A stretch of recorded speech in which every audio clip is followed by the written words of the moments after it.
those that work in the house, myself, my mother, my older brother, even my little sister, we put our money together and we budget tightly as much as we can because we understand our needs.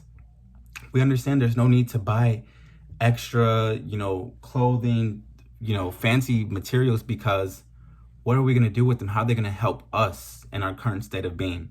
So it's been a gift and a curse. But if one thing my family has definitely learned, there are wants and our needs, and we've definitely learned how to budget together. So that's something that's positive that has come out of this. And they've also learned to listen to moi.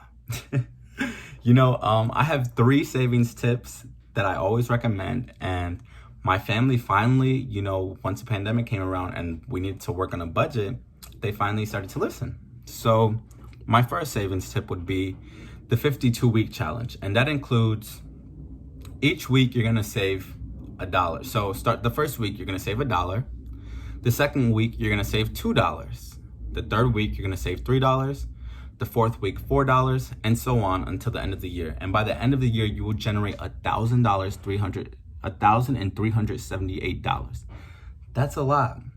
And if you don't have the money for that week, like say, the 10th week, you're supposed to save $10. If you don't have $10, try to save as much as you can close to that number.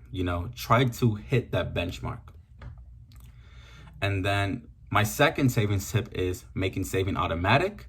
So that includes with a direct deposit. If you already have a job, set up the direct deposit to where you're taking a certain percentage out of your check and putting that into your savings, because after a while, your mind starts to normalize it and you're okay with losing that money. You're okay with having this set budget. And over time, you're not going to realize it.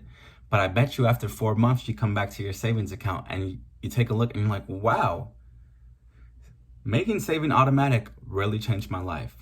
And remember, saving is an activity, not an amount.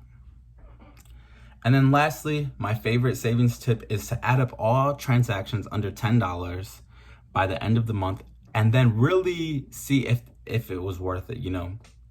I do this. I view my bank statement at the end of each month, and everything that I paid for under $10, I usually come to a conclusion that it really wasn't worth it. And then the following month, I tend not to spend money on that. If it was lunch, I'll make my own lunch at home. I do anything to try to avoid spending under $10 because there's really no need to if you don't have to.